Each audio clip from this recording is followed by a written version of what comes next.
Padre amoroso por el pobre, don en tus dones espléndido, luz que penetra las almas, fuente del mayor consuelo. Ilumíname, dame palabras que nos puedan ayudar a todos a ser introducidos más en este misterio, que Jesús y María nos concedan la gracia de ser introducidos más en este misterio.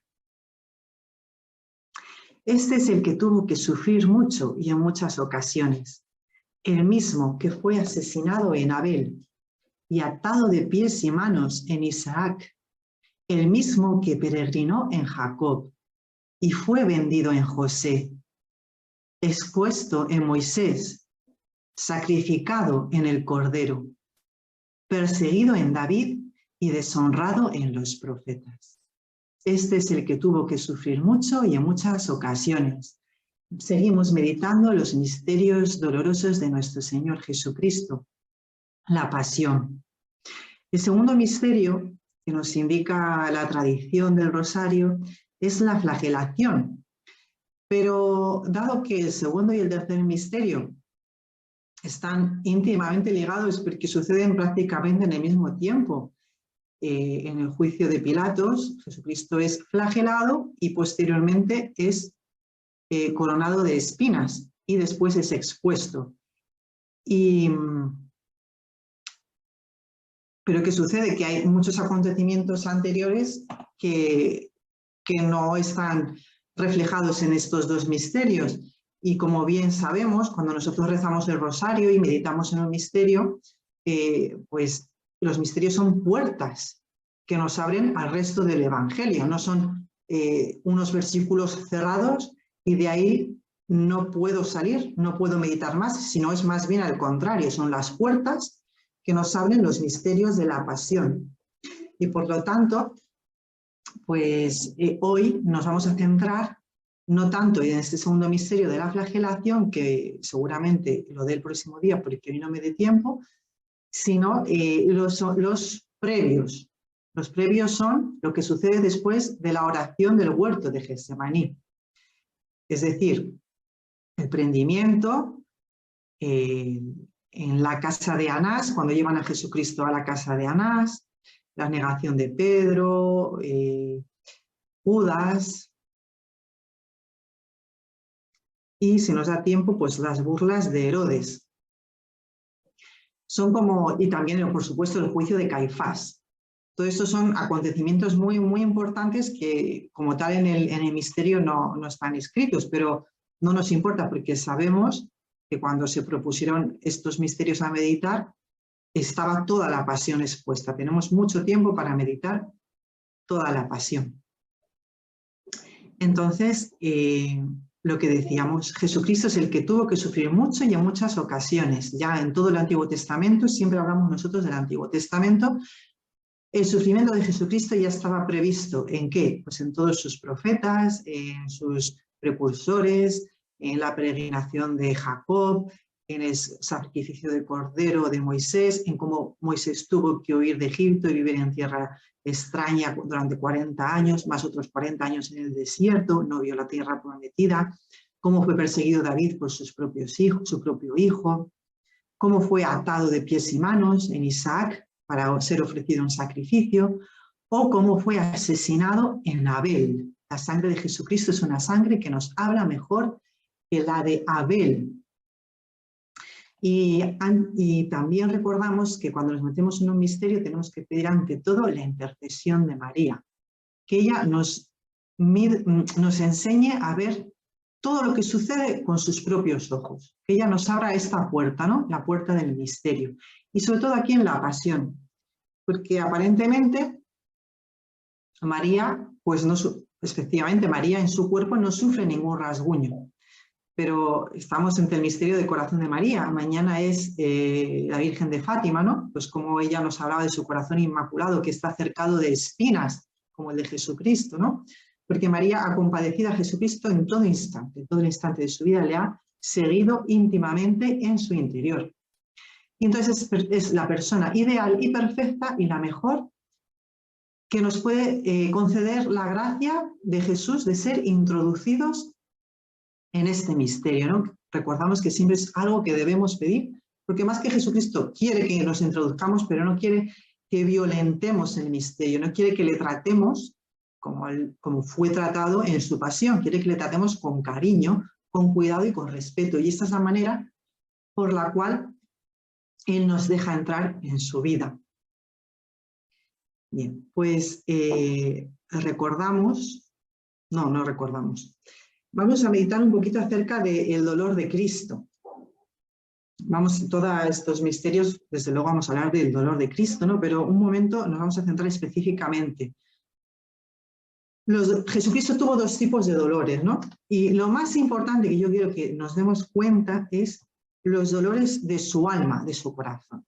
Si Jesucristo en su corazón no hubiera tenido sentimientos, emociones, dolores y una ansia y un deseo irrefrenable de salvarnos y de rescatarnos del poder del diablo, no hubiera habido, no se hubiera encarnado. Es verdad que como Dios no tiene los mismos sentimientos, el Padre no experimenta como tal los mismos sentimientos humanos, ¿no?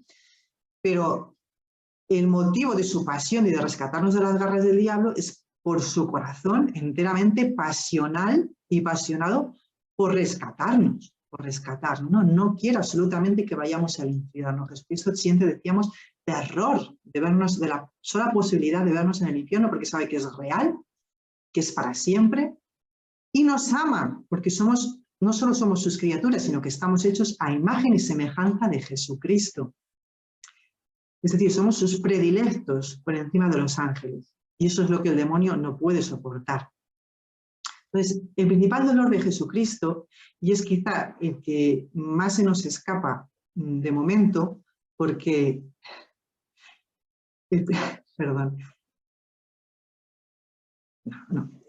Perdón. El principal dolor de Jesucristo es el interior, pero ¿qué sucede? Que nosotros como seres humanos y seres humanos heridos por el pecado y por los malos hábitos, nos cuesta mucho captarlo. Quizá los niños lo capten más, o quizás si nosotros pues estamos en una vida de gracia habitual, aprendemos a tener más sensibilidad, lo que es tener los mismos sentimientos de Cristo Jesús, que dice la carta a los Filipenses, ¿no? Sin embargo, cuando uno se entra en una vida de pecado, ¿no? O de habitualmente alejanía de Dios, de desconocer a Cristo, de no querer saber nada de Jesucristo, pues como podemos conocer a muchas personas, uno se va volviendo insensible, de tal manera que lo que le sucede a los demás les da igual por completo, no le toca, no le llega, y lo que le sucede a uno mismo, pues a veces tampoco, porque lo que hace es meterse en una rueda más de vicio, ir incrementando el vicio para olvidar y tapar todo lo que le sucede. Realmente es una actitud de paganos, ¿no? Una actitud que hacía el paganismo. El paganismo era terriblemente cruel, y es terriblemente cruel, ¿no? Pero el paganismo antiguo era terriblemente cruel, ¿no? Porque precisamente mata el interior del hombre, ¿no? Y cuando vemos a Jesucristo, personalmente yo pienso que Jesucristo se sometió, bueno, es una opinión que se sometió a estos dolores físicos incomportables, insufribles, insoportables. Se sometió también porque ve nuestra dureza, es decir, por nuestra dureza de corazón, ¿no? Igual que por nuestra dureza de corazón permitió Moisés el divorcio, pues por nuestra dureza de corazón permitió Jesucristo ser tratado físicamente de esa manera, llevado hasta el borde, hasta el límite de lo que puede soportar un ser humano antes de morir, ¿eh? Porque las torturas que sufrió Jesucristo, pues los que no vamos a entrar muy en detalle, ¿no? Pero sabemos que son realmente al filo de la muerte, que ya directamente sudar sangre en Getsemaní, que es algo muy inusitado, es algo que no tenemos mucha constancia, que suceda habitualmente o científicamente, pues no, yo no conozco las pruebas de que eso haya sucedido, no sé, si nunca o casi nunca, ¿no? Pero en todo caso revela un sufrimiento brutal que podía haberle dejado, como él dice, triste hasta la muerte, haberle hecho morir, ¿no? Y luego todas las vejaciones, todo lo que es el maltrato cuando le conducen hacia casa de Anás, todo lo que son las burlas, las bofetadas, la flagelación, desde luego que lo veremos el próximo día. Y Y luego, por supuesto, la cruz son poner al límite a una persona, de manera que sabemos que él murió pues antes de lo normal, pero porque estaba ya exhausto, porque ya no podía soportar, ¿no? Y entonces esto nos habla de los dolores físicos de Jesucristo. Y decía que pues tengo para mí que es por nuestra dureza de corazón que realmente hay personas, o a veces un momento en nuestra vida, que somos tan insensibles, tan insensibles, nos volvemos tan insensibles, que es que, oye, ni ver a una persona latigazo inocente, inocente como nunca jamás nadie, pues nos deja indiferentes. Bueno, pues algo habrá hecho. Nos deja igual, pues ¿verdad? Como que no nos toca, ¿no? Y eso es la gran tragedia del pecado, que nos hace insensibles. Y por eso, pues Jesucristo se somete a estas torturas, ¿para qué? Para despertarnos. Para despertarnos, porque hay personas, pues por ejemplo, la famosa película de La Pasión de Mel Gibson. Yo, por ejemplo, nunca la he visto entera, pues porque no puedo soportar, no puedo soportar muchas escenas, ¿no? Y sin embargo hay personas que la ven y parece que no les llega tanto. Pues no juzgo, no juzgo yo nada, pero sí que es verdad que hay veces que una persona dice, bueno, pues no me hace falta ver, yo en concreto no me hace falta ver toda la flagelación, me basta con bien un fotograma pues para saber que es algo terrible, ¿no? Pues eso es lo que es la sensibilidad. No quiere decir que si una persona lo ve entero, pues lo ha visto y ya está, ¿no?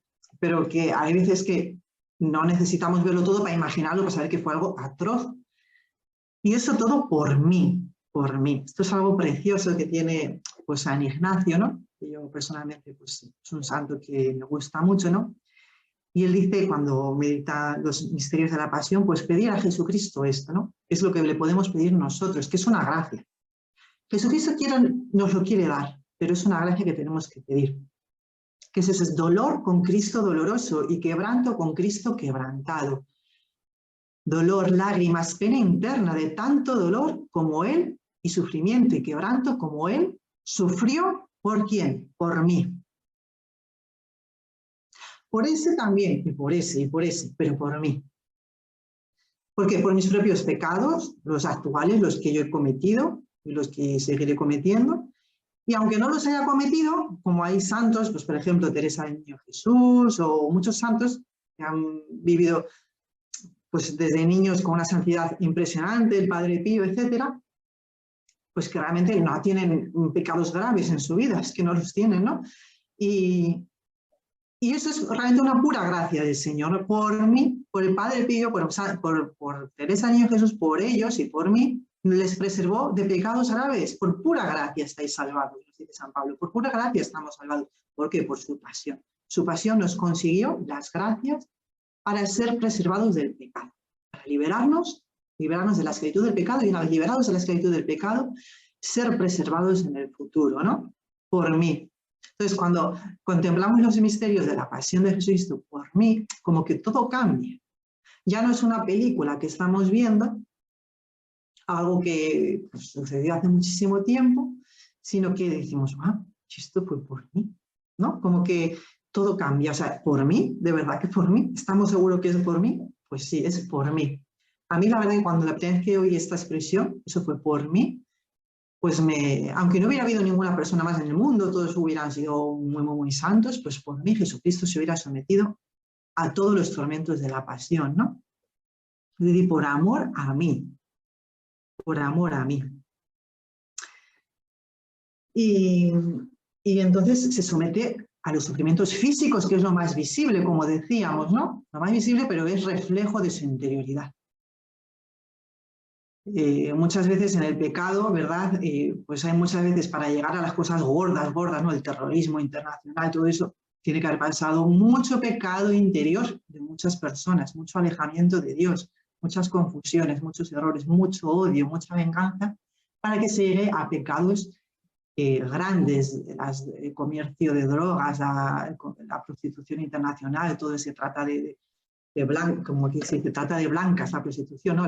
El negocio de las armas que tanto condena el Papa Francisco, o todo este lobby que tenemos ahora pues, a favor del aborto, o toda esta deformación de la sexualidad humana, todo eso es pecados graves objetivamente, ¿no? Y a eso no se llega de un día para otro.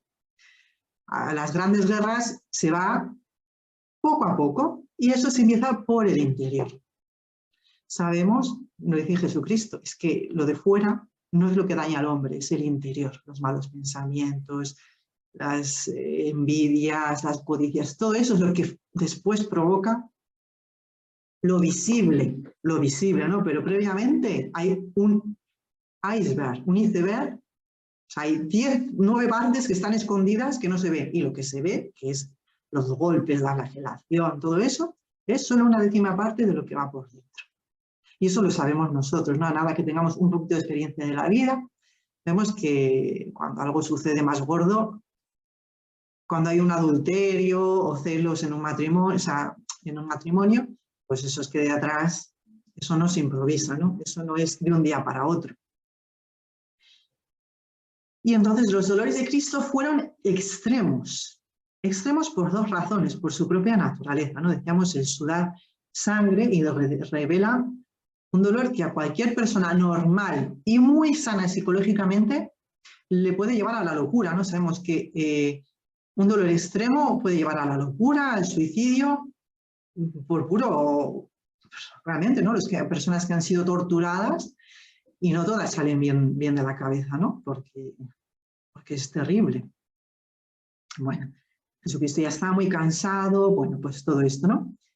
El sudor de sangre, el prendimiento lleno de brutalidades, ¿no? Pues no tenemos que pensar que Jesucristo fue llevado pues con suma delicadeza, respetando el derecho romano y el judío, pues no.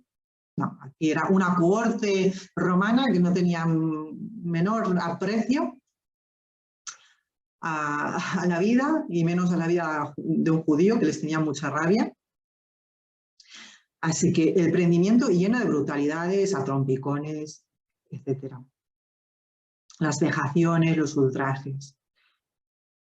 Y bueno, ya al día siguiente, pues ya es la flagelación, pero antes vamos a detenernos en la anterior. Entonces, lo que decía, los dolores de un hombre están en función de lo que sucede, ¿no? Pues si es torturado, etcétera, de la enfermedad que padece, y de su sensibilidad, porque si una persona, por ejemplo, está pues medicada, drogada, sabemos que no tiene la misma sensibilidad, ¿no? Jesucristo voluntariamente no quiso tomar ninguna sustancia narcotizante, ni el vinagre, ni pues nada. Lo que se tomaba podía igual alcohol, etcétera, lo que se puede tomar mucha gente precisamente para evitar este sufrimiento físico, ¿no? Que le afecte tanto, ¿no? Pero además no solo por eso, sino porque los dolores físicos en un ser humano desembocan en la conciencia. El ser humano, por el hecho de tener libertad, voluntad, sentimientos refinados, entendimiento, no como ningún animal, por muy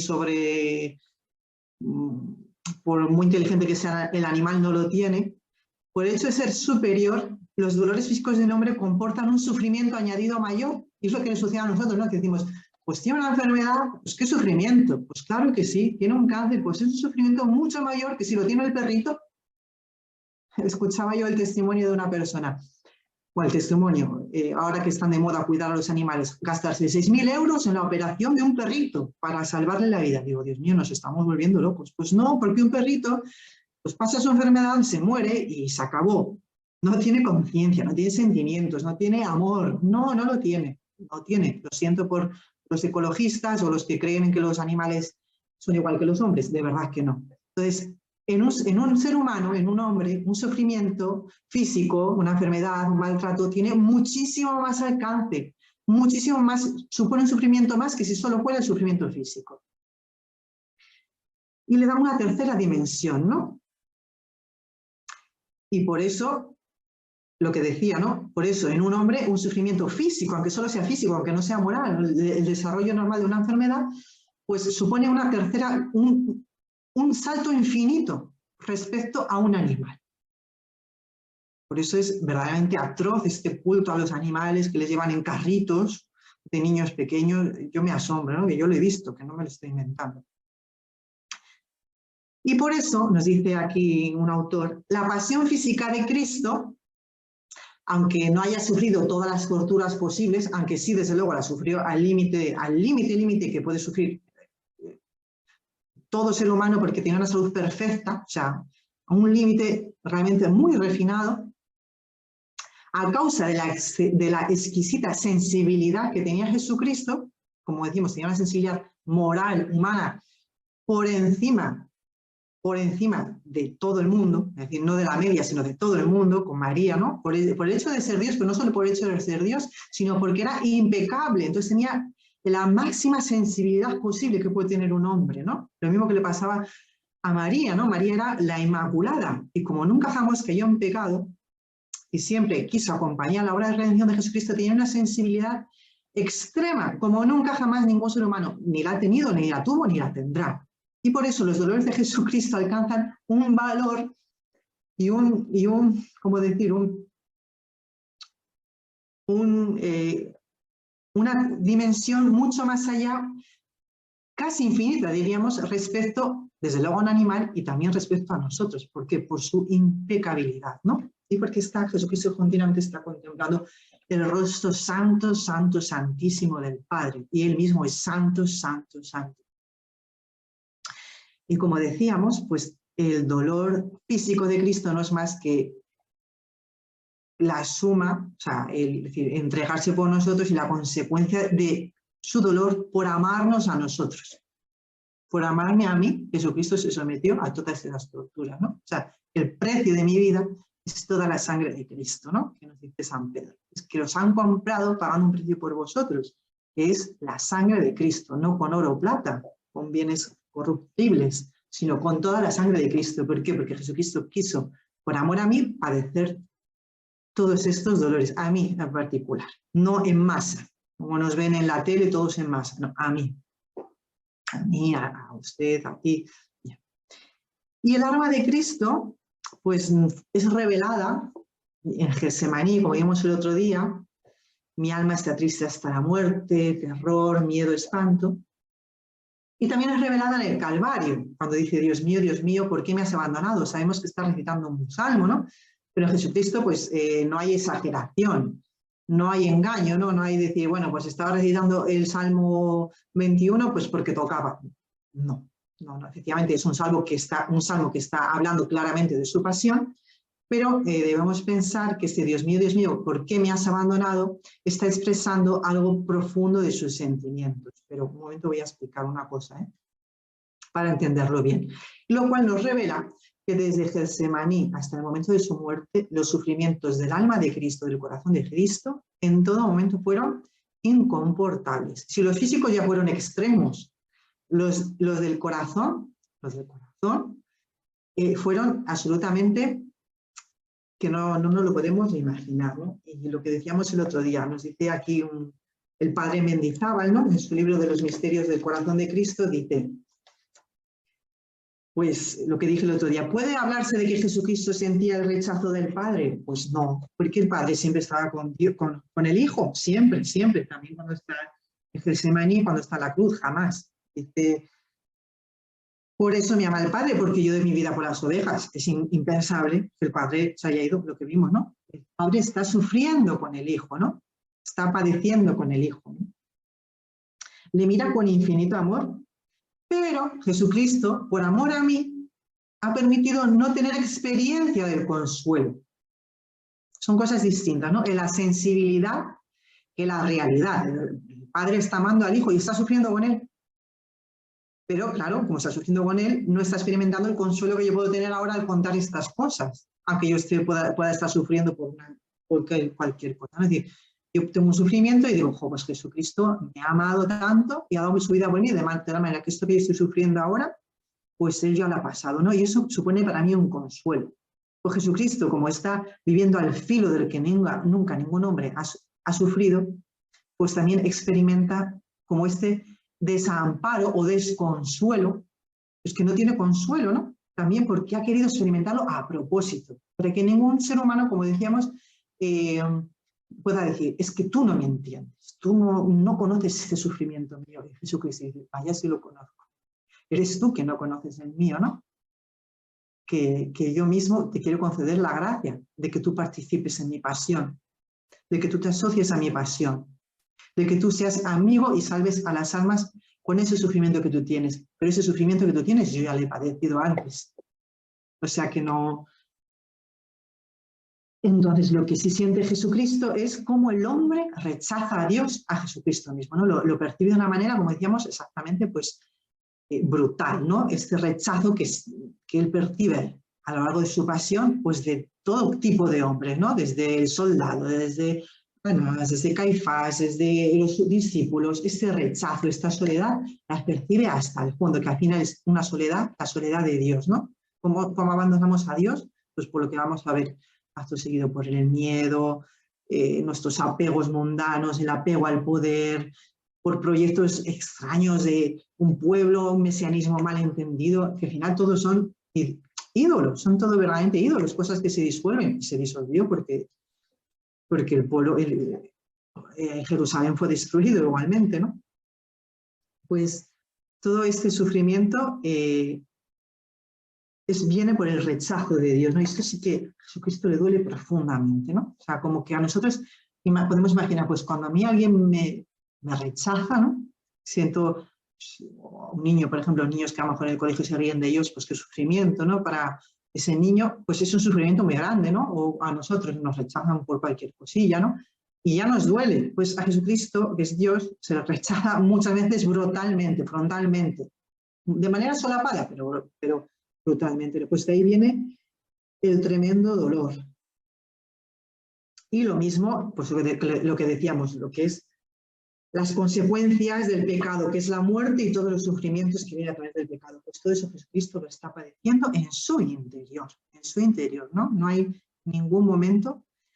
Y también está viendo que esto es algo pues, muy misterioso, pero es así, ¿no? Que debemos creer pues, con fe, aunque no sepamos explicarlo bien, que es que Jesucristo, por tener la visión beatífica, es decir, que está contemplando continuamente el rostro del Padre, la bondad del Padre, el amor del Padre, que tiene la capacidad de vernos, en particular, a todo ser humano, en cada momento, toda la vida, en cada momento, todo ser humano. A mí, en concreto, toda mi vida, en cada instante de la vida de Jesucristo. Estamos ante un gran misterio, porque tocamos ahí cómo es posible si la memoria de un hombre es limitada y él es hombre de verdad. Bueno, pues estamos ante un misterio, pero sabemos que es así, ¿no? O sea, la visión que tiene Jesucristo en el Padre no tiene absolutamente nada que ver con la que podemos tener nosotros, que es muy pequeñita.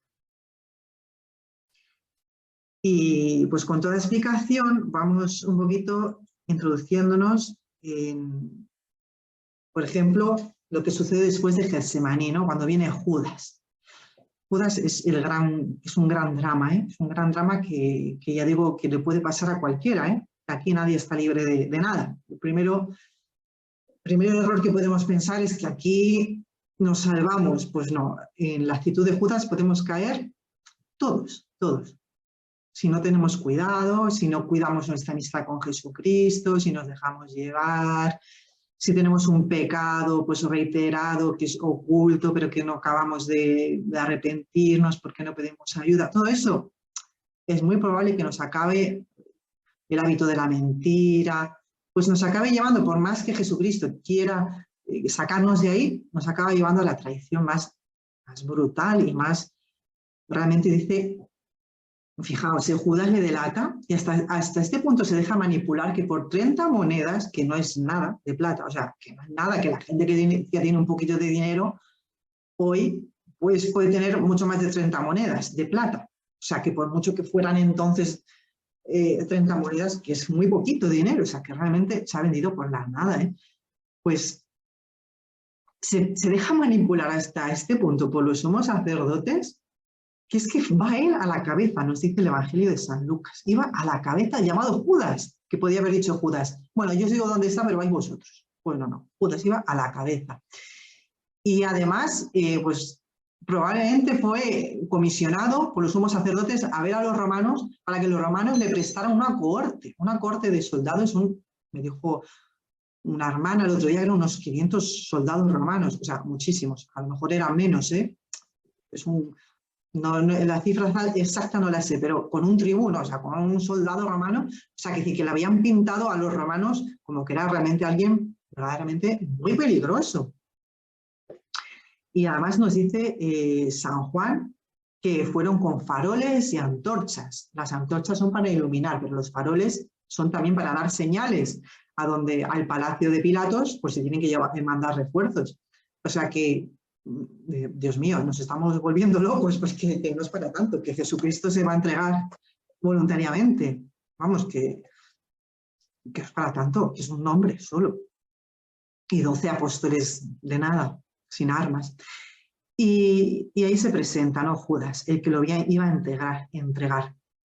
Porque conocía también el sitio, porque Jesús se reunía a menudo allí con sus discípulos y se presenta con faroles, antorchas y armas. Y San Juan pues, nos presenta este episodio de una manera, iba a decir triunfante, porque es así, ¿eh? Toda la pasión de San Juan muestra ya en la cruz y en todo este proceso el triunfo de Jesucristo. Aparentemente es Jesucristo quien está siendo vejado, está siendo maltratado.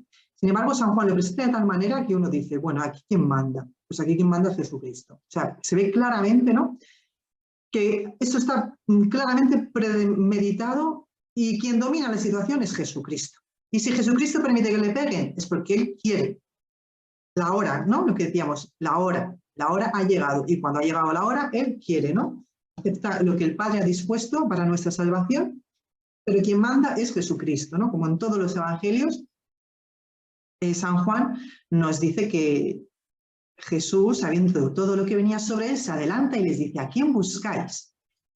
Y le contestan, a Jesús el Nazareno. Y Jesús le dice, yo soy. Y estaba con ellos Judas, el que lo iba a entregar. Y al decirles yo soy, retrocedieron y cayeron a tierra. Eso nos está mostrando el gran poder que tiene la palabra de Jesucristo, que nos tira por tierra, es lo que decíamos, ¿no? El poder de Jesucristo, o sea, bueno, o la gloria de Dios, a los santos, lo que les pasa en la transfiguración a San Pedro, ¿no? Y a los otros dos, que les deja como cegados, ¿no? A San Pablo cuando se convierte, que le tira del caballo, le deja sin luz, les supera, ¿no? Y a los que no son santos, por ejemplo, la cohorte, bueno, Pedro tampoco era santo en la transfiguración, bueno, pues también les deja cegados, les tira para atrás, o sea, es una fuerza tan impresionante, ¿no? Es lo que llamamos, pues eso, la gloria de Dios, que cuando en la resurrección también nos dicen que los soldados se fueron huyendo, o sea, se fueron corriendo del miedo que tenían, no porque Jesucristo dé miedo como tal, sino porque es que Dios, es el creador de todo, es nuestro redentor y tiene el pleno poder de todo. Y todo lo que sucede, aparentemente que es muy injusto, pues es porque Él lo está permitiendo, no porque Él lo quiera, pero Él tiene el poder. Y le pregunta otra vez Jesús, ¿a quién buscáis? Y ellos dicen, a Jesús el Nazareno, y él dice, pues os he dicho que soy yo. Si me buscáis a mí, dejad marchar a estos, ¿no? La delicadeza de Jesús. Y así se cumplió lo que había dicho, no he perdido a ninguno de los que me diste. O sea, el cuidado que tiene Jesús en preservar a los discípulos, porque Él sabe que en ese momento son tan débiles que todos le dejarían como Pedro. Todos le han dejado solo. ¿Me dejaréis solo? Les dijo, ¿no? Les había dicho. Y todos le dejan solo. No tienen fuerza, no han recibido todavía la fuerza del Espíritu Santo que les permitirá consumar su vida, ¿no? Y dar su vida por Jesucristo, ¿no? Entonces, como Él lo sabe, los preserva, no quiere que caigan en pecados mayores, ¿no? Le dejan solo, pues ya está. Y tú cuando te recobres, le dice a Pedro, confirma a mis hermanos. Y en este evangelio, en esta parte del prendimiento, pues nos remite directamente San Juan a su primera carta, en el que en esta parte del huerto aparece Jesús como la luz, la parte del bien, y hay un enfrentamiento entre las fuerzas del mal que ya están derrotadas, pero ahí es en el enfrentamiento que sucede en el huerto. Dos fuerzas, las fuerzas del bien y el mal. El jefe del mal, el príncipe del mundo, se enfrenta con quien trae la luz, con Jesucristo, y que tiene al alcance la victoria. Jesucristo tiene el pleno dominio. Y nos dice San Juan, y ya sabéis que Él se manifestó para quitar los pecados, y en Él no hay pecado. El Hijo de Dios se manifestó para deshacer las obras del diablo. Ahí está el enfrentamiento, ¿no? El enfrentamiento que sale con la victoria del Hijo de Dios, para deshacer las obras del diablo. Y fijaos qué consolador y qué bonito, ¿no? esta victoria que es del Hijo de Dios, nos dice San Juan en su primera carta, sabemos que todo el que ha nacido de Dios no peca, sino que el engendrado de Dios, el Hijo de Dios, le guarda y el maligno no llega a tocarle. Y nosotros sabemos que somos de Dios y que el mundo entero yace en poder del maligno, porque lo rechaza al Hijo de Dios. Pero sabemos que el Hijo de Dios ha venido y nos ha dado inteligencia para que conozcamos al verdadero. Y fijaos qué preciosidad, qué significan estas palabras, que el hombre, cuando nos dejamos transformar por esta gracia de Dios, este Espíritu Santo que va a venir en pocos días, pues fijaos qué preciosidad, ¿no? Lo que nos dice Santa Teresa, que es confirmarnos en gracia. La gracia que más nos, que es la santidad, ¿no? Que lo que mejor nos puede pasar en la vida es ser confirmados en gracia, es decir, vencer todos los miedos, vencer todo que nos pueda separar de Jesucristo. ¿Para qué? Pues para lo que nos dice aquí San Juan. Sabemos que todo el que ha nacido de Dios no peca, sino que el engendrado de Dios, el Hijo de Dios, lo guarda del maligno, y el maligno no llega a tocarnos. Entonces, todo aquel que se deja transformar por Jesucristo es protegido progresivamente contra el maligno, contra el pecado, y se convierte en consecuencia al final como absolutamente incapaz de pecar. Esta es la gracia, pues, que tienen los santos cuando llegan a las séptimas moradas o a la unión mística, que efectivamente reciben esa gracia, que es que pueden tener pecados, imperfecciones involuntarias, pero lo que es el pecado objetivo, lo que es el rechazo frontal, el pecado grave, pues es que ya no les es posible, ¿no? De tal manera están unidos en amistad a Jesucristo, pero para eso necesitamos gracias muy grandes del Espíritu Santo, que en este momento ni los apóstoles tenían, y eso que habían hecho milagros, ¿eh? Con lo cual quiere decir que estamos todos en camino. Y, que es ya... Después de esto, pues Jesucristo es conducido a la casa de Anás, y nos dice que el Anás era un sumo sacerdote que hacía ya años que no cumplía su función, ¿no? Y tiene este diálogo. Dice Jesús, que Anás le interroga y dice, dice Jesús, yo he hablado abiertamente al mundo. Yo he enseñado continuamente en la sinagoga y en el templo, donde se reúnen todos los judíos. Y no he dicho nada a escondidas, nada. ¿Por qué me preguntas a mí? Pregunta a los que me han oído de qué les he hablado. Ellos saben lo que yo les he dicho. Y le da una bofetada. Apenas dijo esto, uno de los guardas que estaba allí le dio una bofetada a Jesús diciendo, así contestas al sumo sacerdote. Y Jesús responde, si he faltado al hablar, muestran que he faltado, pero si he hablado como se debe, ¿por qué me pegas? La bofetada a la verdad, ¿no? Anás, como decíamos, había sido sumo sacerdote el año 6 al año 15 desde el nacimiento de Jesucristo, ¿no? Fue depuesto por los romanos, pero era muy respetado, era el suegro de Caifás, pues una persona muy respetada y muy a tener en cuenta, y desde luego Caifás pues dice que vaya a la casa de Anás, que así me ayudará a mí a ver cómo llevo yo este asunto, este juicio previamente amañado, esta sentencia de muerte, esta condena injusta, ¿no? Pues se lo envía a Anás, y Anás, que es muy cobarde, pues como toda esta gente, pues que detenta el poder pero que abusa de él, pues nada, le pregunta y le dice, pues, ¿qué has dicho? Y le dice Jesucristo, porque tenía autoridad y era sumo sacerdote, si no, no le hubiera respondido, aunque no era un juicio propiamente, ¿no? Porque en este momento Anás no tenía la autoridad judicial. Bueno, pues porque era el sumo sacerdote, por ese respeto que Jesucristo tiene a la ley, que él mismo es el creador de la ley, le responde, pero le responde sin responder. Y le dice, pero si yo he hablado abiertamente al mundo, no a unos pocos, he enseñado en la sinagoga y en el templo, porque en el Evangelio de San Juan, Jesucristo siempre habla o en la sinagoga, en el capítulo 6, o en el templo, siempre. A propósito, para que todo el mundo lo vea.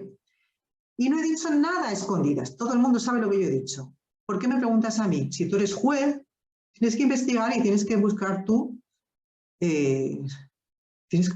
las pruebas. O sea, si tú me estás acusando, me tendrás que decir que me acusas.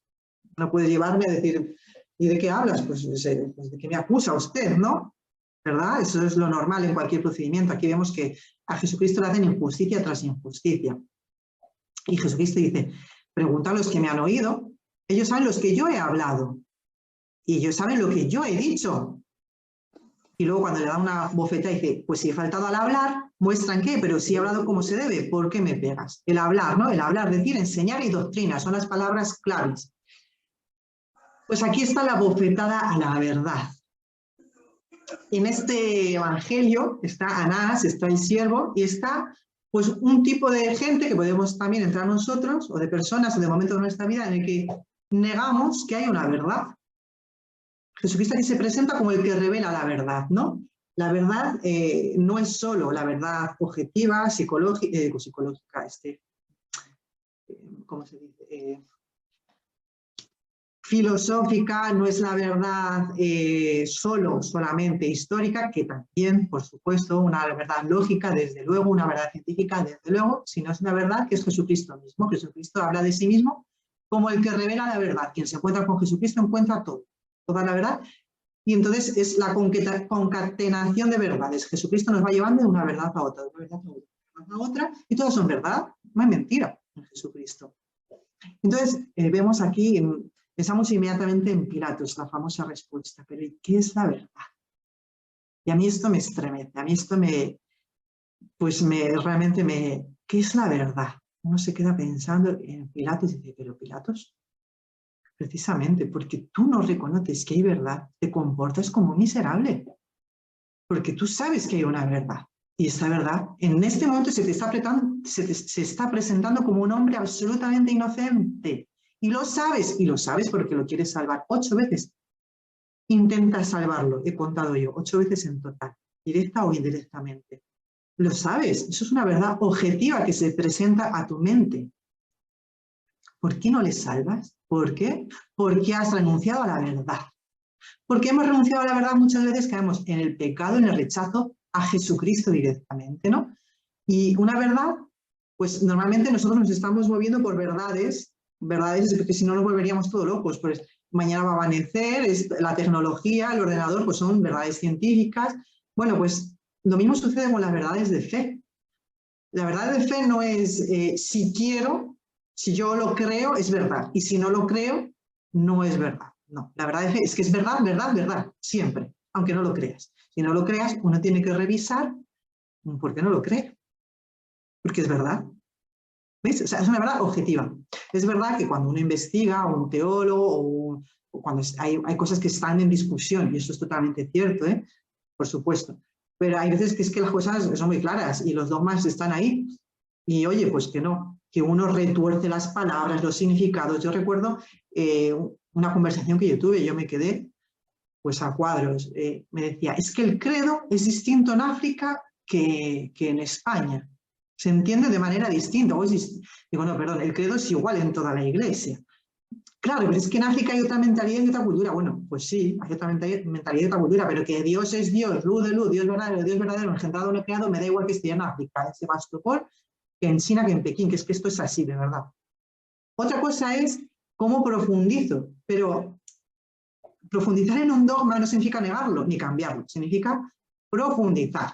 Una semilla de un árbol, de un almendro, primero es pequeñito y luego da almendras, pero no da nueces, no da mangos o no da alguna fruta tropical que pueda haber en América, ¿no?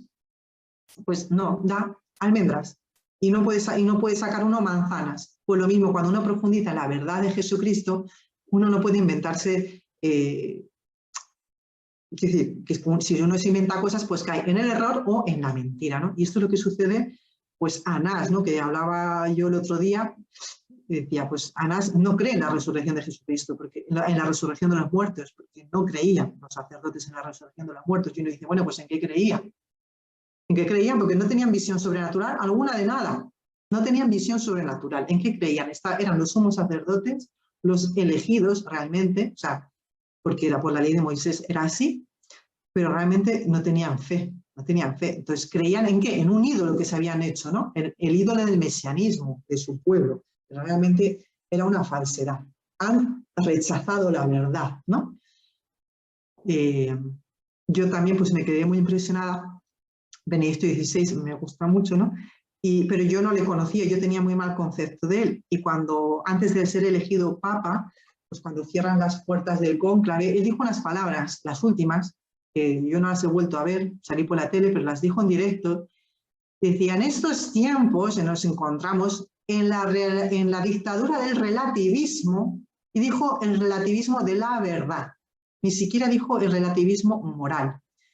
Efectivamente, si no hay una verdad objetiva sobre cualquier hecho de que se trate, aunque haya que investigar, efectivamente, es que no hay una verdad objetiva moral de nada. Pero es que primero tiene que haber una verdad objetiva real, ¿no? Primero que es Jesucristo, que es la revelación de Jesucristo, ¿no? Pero todas las verdades que vienen a través de Jesucristo, de todo tipo, moral, de lo que es la verdad del ser humano, de la psicología del ser humano, la antropología del ser humano, tal como Jesucristo nos la ha mostrado, ¿no? Nos muestra la revelación de Jesucristo.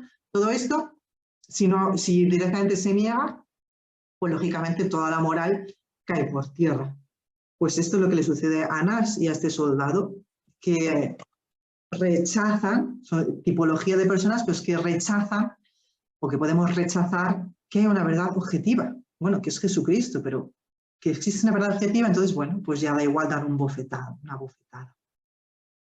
Y la realidad de la negación de Pedro, ¿no? La bofetada que le da Pedro. En este momento nos cuenta el Evangelio de San Juan que Pedro le niega de una manera, perjura. Perjurar es el máximo de la mentira, ¿eh? El máximo de la mentira. Perjura, dice, no le conozco. Qué impresionante es esto, ¿no? Ahora vamos a ver un poquito Pedro. Esa es la otra bofetada. ¿Qué le dolió más a Jesucristo? La bofetada de Anás, verbal, ¿verdad? Anás no toca, como toda persona de poder. Ellos nunca hacen nada, pero mandan a otras personas que lo hagan. La bofetada del soldado o la bofetada de Pedro. ¿Qué le dolió más a Jesucristo?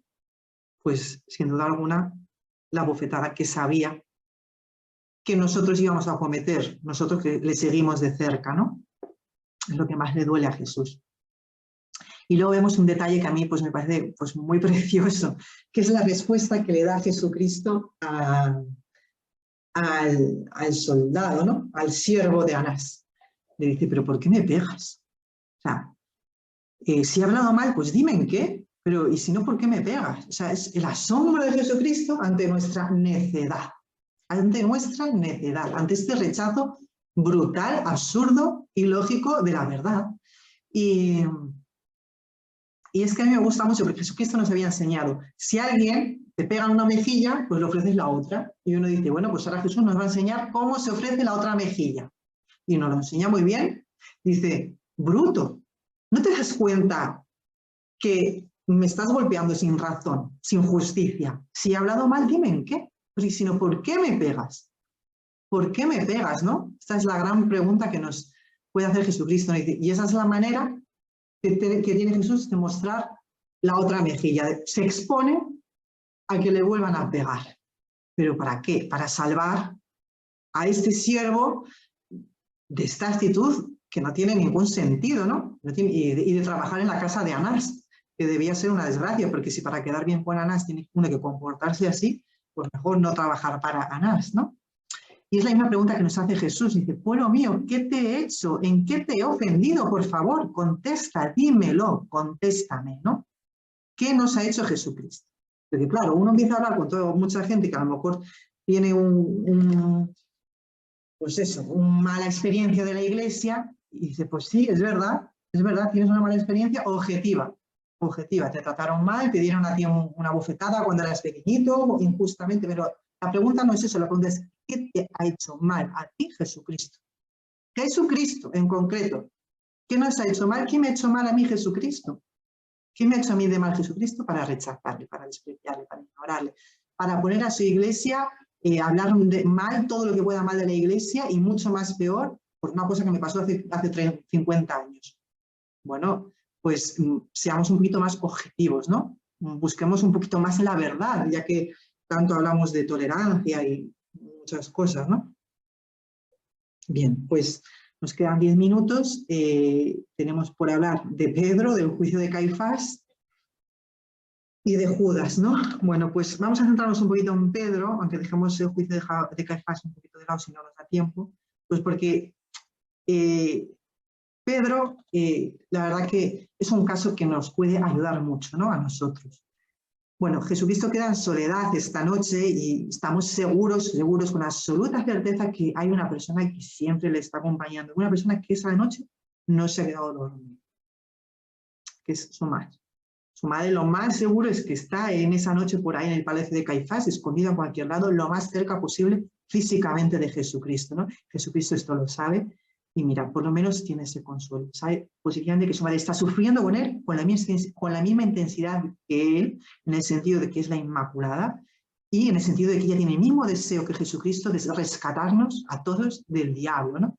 Por eso es nuestra madre y por eso es la corredentora. Entonces, ese es el consuelo de Jesucristo, ¿no? Cómo Jesucristo puede percibir los latidos de su madre, ¿no? Que a la vez se convierte en un propio sufrimiento para él, ¿no? Ver que su madre está rota, hundida, pero se siente consolado por ella.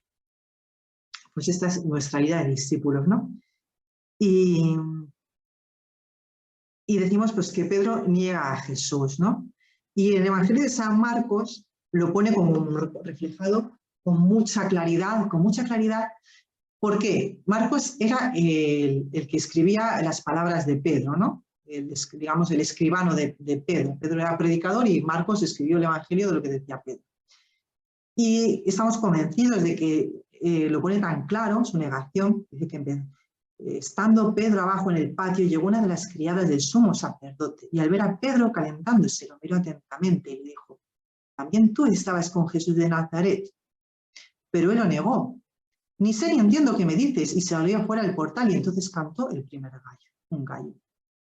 Y le vio la criada otra vez y se puso a decir a los que estaban allí, este es uno de ellos, pero él lo negó de nuevo. Y después los que estaban allí le volvieron a decir a Pedro, pero ciertamente eres de ellos, pues además eres Galileo. Y él se puso a echar imprecaciones y a jurar, yo no conozco a este hombre de quien habláis. Y inmediatamente cantó un gallo por segunda vez. Y entonces Pedro recordó lo que le había dicho Jesús y rompió a llorar. ¿Y por qué Pedro nos lo refleja? Pues porque Pedro ya ha encontrado la misericordia de Jesús y quiso y quiere, Pedro, que adelante todos los que cayeran como él ha caído, todos los que podemos haber caído como él ha caído, tengan la absoluta confianza en la misericordia de Jesucristo.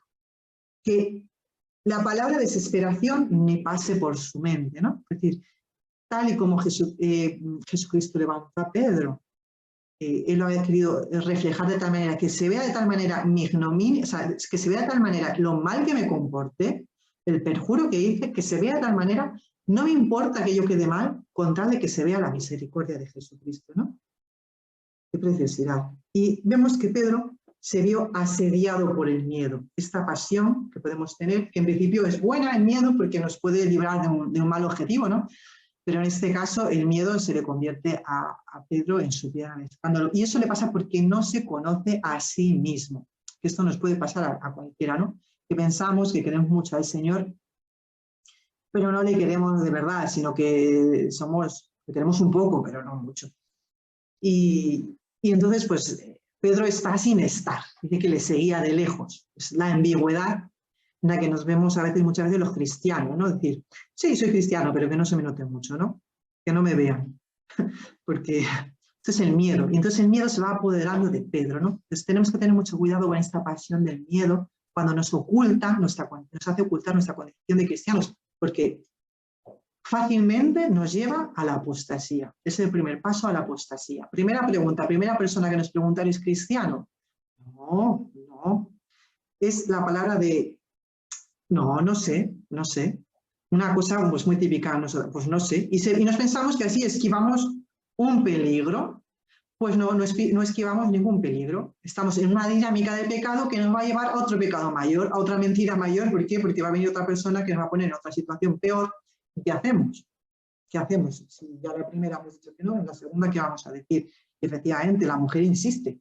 Como buena mujer, estamos en general, pues insistentes y pertinaces y no nos damos fácilmente por rendidas, pues vuelve a preguntar. Y la mujer no tenía de tonta, pues nada. Y lógicamente dice, pues pues yo seguro, vamos, ninguna duda, porque encima está temblando de miedo, pues seguro, ¿no? Y la primera mentira, pues es la primera herida, su primera herida de amor. Su primera herida de amor respecto a Jesús, ¿no?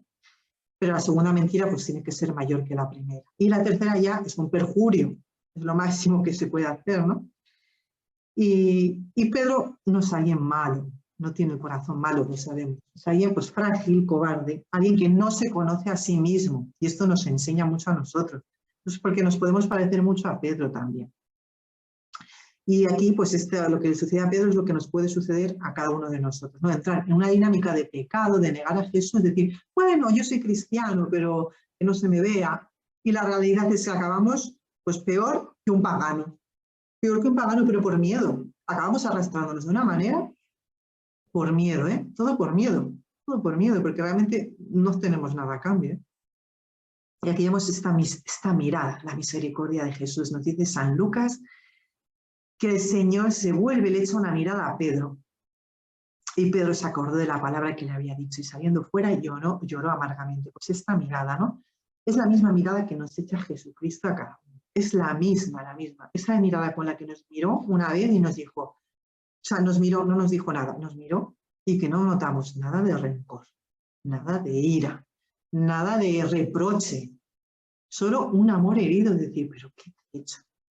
Si conmigo eres la persona más feliz, si tú sabes que yo soy la fuente de tu felicidad, si tú sabes que yo soy la fuente de tu mayor alegría, si tienes plena experiencia, ¿por qué me niegas? Si vas a caer en un pozo sin fondo, si no vas a ser feliz y lo sabes, ¿qué te pasa? Y esta mirada es una mirada de compasión, no es una mirada para hundirnos más, que es lo que hace el diablo, sino es una mirada para levantarnos, ¿no? Entonces, esta mirada, pedimos esta gracia, de decir, Jesús, que yo vea esta mirada tuya de manera que cualquier cosa que sea tentado, que caiga, que yo tenga la absoluta certeza, pero porque me has mirado de tal manera, es una gracia que tenemos que pedir. La mirada de Jesús. Y esto es lo que este es el contrapunto de lo que le sucede a Judas, ¿no? Judas, la verdad que es un caso que nos pone los pelos de punta, pero que podemos ser cualquiera de nosotros. A Judas lo que le sucede es que se había ya hace tiempo alejado del Señor, ¿no? Se había alejado interiormente. Vemos que las cosas pasan muy desapercibidas, nadie se da cuenta, solo Jesús. Nadie se da cuenta de que Judas cada vez está más lejos, cada vez está más lejos. Y Judas también se da cuenta, pero nadie más. Y lo que le sucede a Judas es la desesperación, ¿no? Judas no comprende esta misericordia, porque Jesucristo le había llamado amigo, había respondido a un beso con un beso, porque es lo normal en un judío. A un judío le das un beso y él te devuelve el beso.